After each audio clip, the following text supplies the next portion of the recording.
Hi, this is Swapnil Bharti, and we are here at Open Source Summit in San Diego. And today we have with us Chip Childers. You're CTO of Cloud Foundry. Well, everybody knows you, but I had to introduce you just for the sake of introduction. Sure. And the Cloud Foundry Summit is coming up in Hague. Yes, yeah, we have the European Cloud Foundry Summit for 2019 coming up in Den Haag in September 11th. I'm actually really looking forward to it. One of my favorite parts about this job actually are summits that we have in Europe in particular, just because they're a little bit smaller. The community is really tight and very tightly well knit together, and just it's always got like amazing energy. So I'm looking forward to it quite a bit. We have some pretty interesting things that'll be happening at the event. First, I want to say that we have a new version of the Cloud Foundry Certified Developer. That's a professional certification for developers in the enterprise. That's being launched just before the summit, and then we're pretty excited to be running a prep course and doing live certification at the event. But there's also a lot of technical progress that the community has made that we're going to be spending a lot of time highlighting. For the last 12 months or so, the last two summits, right, in Philadelphia in April, then before that in Basel, Switzerland, late last year, we spent a lot of time talking about the effort to integrate Kubernetes to live side by side with kind of our community's homegrown container orchestration part of the architecture. In April, we had reached the point where the architecture of bringing Kubernetes in was at feature complete parity, right? And we started to see technical previews get released by a lot of the companies involved there. Now, at this point, it's beyond feature complete. We've also seen a reconvergence of our commercial ecosystem, all looking at that as the future architecture of the platform, which is great, right? So we no longer have any question about whether it's the future or not. It is, and you'll get to see a lot of capabilities now start getting exposed to developers in really unique ways now that both Istio and Kubernetes are being built into the platform's architecture. Right, you mentioned Istio, and service mesh is kind of becoming a very hot word, a buzzword these days. Yeah. Everybody's talking about. Yeah. First of all, how do you see the evolution of this technology? So I think a couple things, right? One, I will admit I'm slightly concerned that we've found a hammer, and then all the problems are nails again. We tend to do that as an industry, and the latest thing is going to solve all the problems. Turns out that never works. So I'm incredibly optimistic about the way service meshes can fit into platform architectures, number one, and just there's a lot of potential for advanced networking across environments, across clouds. Changing the conversation from what IP address am I targeting, or what domain name am I targeting, really to what service am I trying to speak with, right? And getting some of the details of network connectivity out of the hands of people who shouldn't really worry about them. And I think that's powerful. And then there's once you have that in place, then you start looking at the opportunity to apply policy, right? It could be security policy. It could be you could use it for observability into the behavior of applications. And so service mesh as a concept has a lot of potential. I hope that we don't take it too far. And try to do too much, because that will then bloat it, will then become too complicated, and then we'll be doing this all over again, some level above the service mesh, right? So that's my hope for the way we adopt that. If you look at the way the Cloud Foundry community thinks about developer productivity, this is a really good example of where I think service mesh is powerful, but the enterprise developer shouldn't interact with them, right? The typical Java developer should not be writing Istio YAML configuration files, right? That's a waste of their time. Kind of like we've seen with the shift from a lot less J2EE development going on, moving to lighter weight frameworks, right? The lighter weight framework is about reducing the configuration burden on an enterprise Java developer. The same thing applies. This is just about Java though, right? It could be about a Node.js developer, it could be about a .NET based language developer. Reducing their configuration complexity should be the focus of anyone dealing with applications, any developer experience-centric platform. So we've integrated Istio, and the way that we think about exposing it to the developers themselves is not to say, hey, toss some YAML in here and we'll let you kind of fully control the Istio environment. Somebody will, right? The platform operator will. But instead we say, well, what are the actual capabilities that a developer wants? And how can we rationally provide those to them, even while the service mesh itself, the technology that's being used, is an implementation detail, right? So if it's Istio today, what is it in 10 years? It doesn't really matter, because we're thinking about that developer who says, I have a new version of the software of my microservice, and I'd like to do a canary node style test, right? So can I deploy a version and shape 10% of my traffic to hit the new service? Right now, that's what a developer might be thinking about as they're talking about deployment.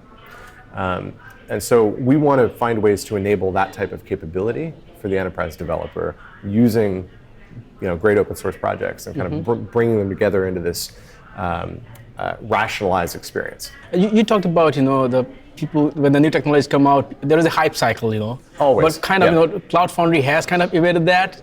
Because what happens is you create a lot of hype. After that, when things become stable, the press start calling you demise. The XYZ is there, sky is falling. Which actually does more harm. There are still a lot of users who are using it, but people start calling it the end. Yeah. So how do you, you touched upon it a bit, how do you manage that at Cloud Foundry? Well, I think there's two things. One, CF never really went through the same type of hype cycle. And yet its adoption is broad in the large enterprise. And very difficult for us to measure in kind of the mid to the small, because they're using service provider-based Cloud Foundry deployments.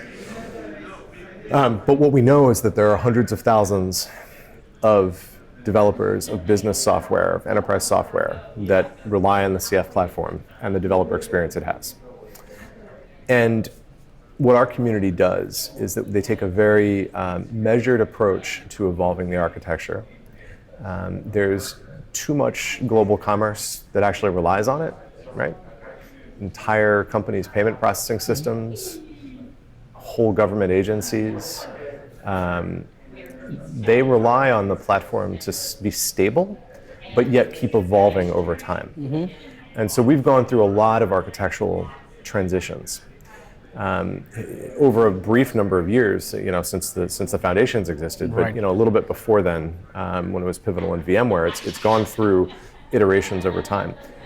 There's kind of a core ethos, though, that's been built up in our community that we want to have periods of experimentation, of divergent opinion, and then we want to reconverge on a strong opinion about the future architecture, and everyone get behind it and move the ecosystem carefully, right? Make sure there's a migration path, make sure that there's a transitional period. And that's been successful. So when I talked about the Arini project and the last 12 months of it, that is effectively that moment of exploration where we say, is Kubernetes now ready to fit our particular use cases? It's close enough, let's build this now. And we've then, we had some difference of opinion there, but we've reconverged as a community and we know it's the future, right? So our job is to actually not just think about our own project in terms of hype cycle, because we're in that kind of level of productivity. Our job is to keep embracing the new ideas and the new open source projects that aren't necessarily generated from our 3,000 contributors, but find ways that our 3,000 contributors can be part of those other communities and then bring the architecture in, bring the component in.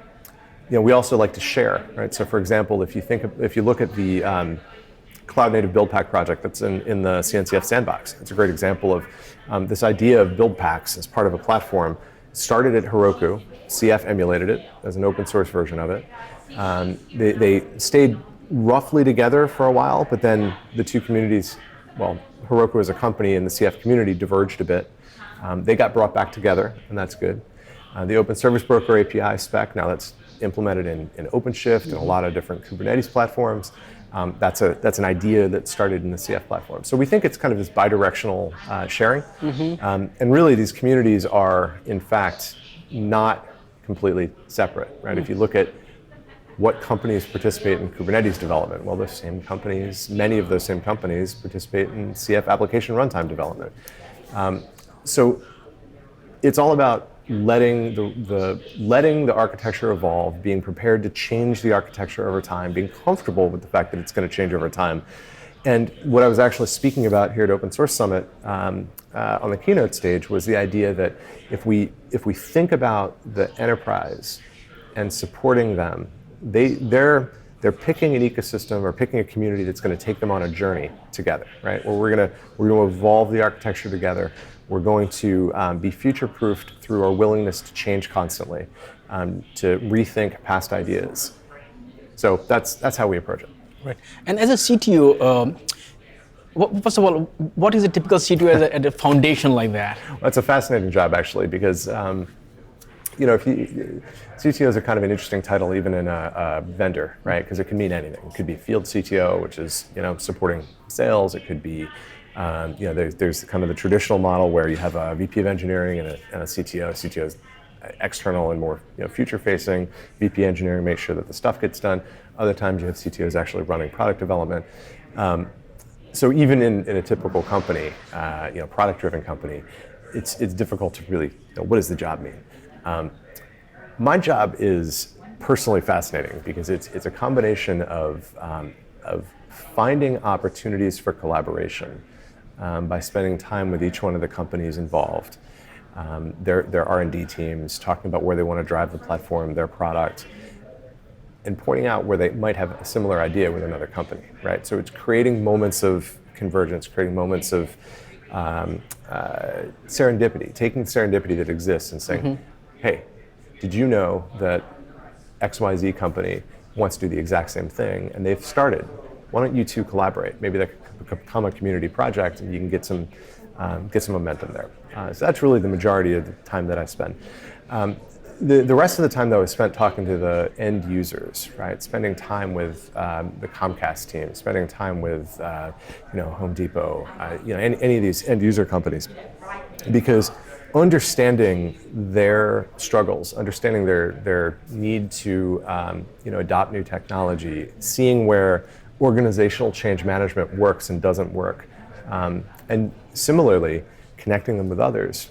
That's a big part of what we hope to achieve, right? So that's the general idea. So you're like a bee that enables the cross-pollination across the community and industries, right? Well, that's the role of a foundation in general, right? It's to create an environment that allows collaboration to happen, and whether that's cross-vendor or whether that's cross-end user.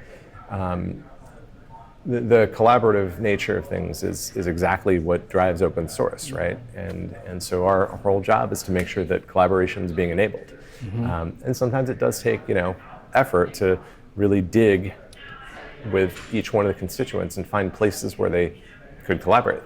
It actually more effort, than just running one to find those grounds. Yeah, absolutely. Or a very large company has different departments, different lines of business, right? There's often collaboration opportunities that are completely missed. So, so we think about that as kind of a similar context. What are the new things that we should be looking forward to in 2020? Okay, so at the macro level in the industry, I think that we've been spending a lot of time on infrastructure, and the open source community has really done a great job at the infrastructure level.